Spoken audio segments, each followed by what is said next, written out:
ওমর ভাইয়ের পর দ্বিতীয় রেকর্ড আমার, একটা ফেক আইডিতে 1 মিলিয়নের বেশি ফলোয়ার্স। মানুষ তো সমালোচনা করবেই, কারণ ওমর ভাইয়ের পর দ্বিতীয় রেকর্ড আমি করছি। নতুন আইসা মাত্র 18 দিনে 1 মিলিয়ন ফলোয়ার্স করছি। Wake up to reality. টিকটকে ওমর ভাইয়ের পর আমি রেকর্ড করছি। তুই কি রেকর্ড করছস? টিকটকে 1 মিলিয়ন লাইক আর প্রথম রোজা রাখতে পারি নাই। এটার দুঃখ শুধু মেয়েরাই বুঝে। আয় হায়।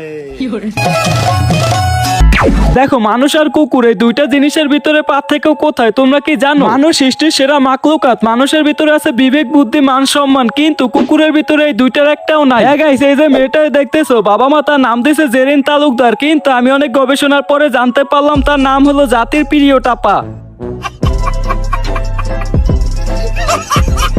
বিশ্বাস করেন রাসেল ভাই, একে তো রমজান মাস, তারপরে নিজেও রোজাটা রাখছে, কিন্তু আমি কখনোই ভাবি নাই এরকম একটা রমজান মাসে আমাদেরকে এরকম নোংরামি দেখতে হবে। আমি ছোট থেকে এই পর্যন্ত সবসময় শুনছি রমজান মাসে শয়তানগুলো বন্দি থাকে, কিন্তু এই মানুষ নামে শয়তানগুলোর বন্দি করার মতো কোনো উপায় নাই। আমি যখনই এই কথা চিন্তা করি, তারপরে বুঝতে পারলাম এরকম শয়তানকে বন্দি করতে হলে আমাদের মতো রোস্টারকেই মাঠে নামতে হবে।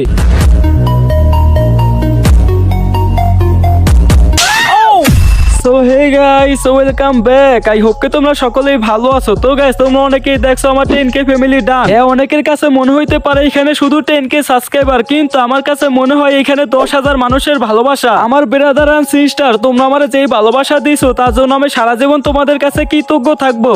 আমি আশা করি তোমরা আমারে যেই রকম ভালোবাসা দিছো সামনে আরো বেশি ভালোবাসা দিবা। হ্যাঁ, আমি আমার সর্বোচ্চ দিয়ে চেষ্টা করব সকল অন্যায়ের প্রতিবাদ করার জন্য। তোমরা অনেকেই আছো আমার সাথে কথা বলতে চাও, তো আমার সাথে কথা বলতে চাইলে আমার ডিসক্রিপশন বক্সে হোয়াটসঅ্যাপ নাম্বার প্লাস ইমেল দেওয়া আছে, চাইলে যোগাযোগ করতে পারো।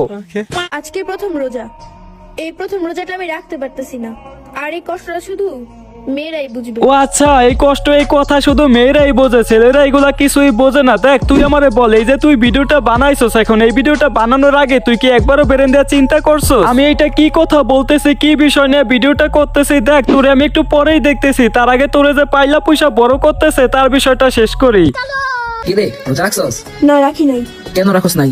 সমস্যা আছে। কি সমস্যা? একটু পার্সোনাল সমস্যা। বল না, আমাকে একটু শুনি কি সমস্যা। এরকম হাজারো মানুষ আছে যারা মেয়েদের সমস্যার কথা জেনেও তাদের মুখ থেকে শুনতে চায়।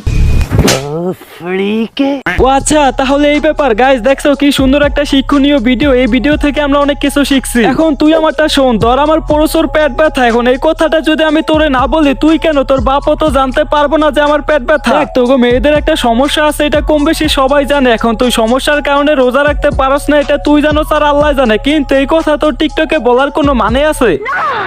যারা সমালোচনা করতেছে তাদের সবার একটাই স্বপ্ন, আমাকে যদি সবাই একটু ইচ্ছে মতো থাপড়াইতে পারতো। যদি জেরিন আমার সমালোচনার রিপ্লাই ভিডিও দিয়া দেয় তাইলে তো আমি বাইরে লয়ে যাবো।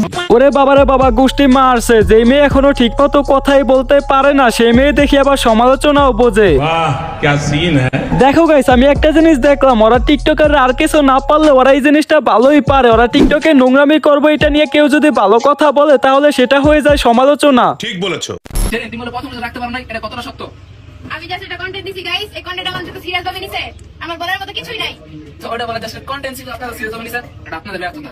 হ্যাঁ, বুঝতে পারছি, ওইটা আমাদের ব্যর্থতা ছিল। গাইস, তোমরা শুধু কমেন্টে বলো পার্ট 2 চাই, তাহলে দেখতে পারবো, আর আমি বুঝাবো কোনটা আমাদের ব্যর্থতা ছিল। মানুষ তো সমালোচনা করবেই, কারণ ওমর ভাইয়ের পর দ্বিতীয় রেকর্ড আমি করছি। নতুন আইসা মাত্র 18 দিনে 1 মিলিয়ন ফলোয়ার্স করছি। হ্যাঁ গাইস, ওই যে কি রেকর্ড করছে এটা নিয়ে দোলাবিলাই কি বলছে, চলো দেখে আসি। ওরে আমার রেকর্ড রে, 1 মিলিয়ন ফলোয়ার্স এর রেকর্ড। তোর তো ভিভো মোবাইলে টাইনা টুইনা হ্যাস রে, তারপরে উড়াইলো। তুই কি নিজে যোগ্যতায় উঠছস রে? হ্যাঁ, ওর আবার কিসের যোগ্যতা, ওই তো এখনো ঠিক মতো কথাই বলতে পারে না। এই যে ওই টিকটকে নোংরামি করতেছে, এগুলোর পিছনে অবদান শুধু অর্ণব বোকাদোসা। হ্যাঁ গাইস, তার জন্য আমি অর্ণবকে এই ভিডিওতে কিছুই বলি নাই। তোমরা যদি কমেন্টে বলো পার্ট 2 চাই, তাহলে দেখতে পারবা পার্ট 2 তে অর্ণবকে আমি কি করি। সো গাইস, এই ছিল আজকের ভিডিও। তো ভিডিওটা কেমন হয়েছে কমেন্ট করো, ভালো লাগলে লাইক করো, চ্যানেলে নতুন হলে অবশ্যই চ্যানেলটা সাবস্ক্রাইব করো। তো আজকের মতো বিদায় নিচ্ছি, আল্লাহ হাফেজ।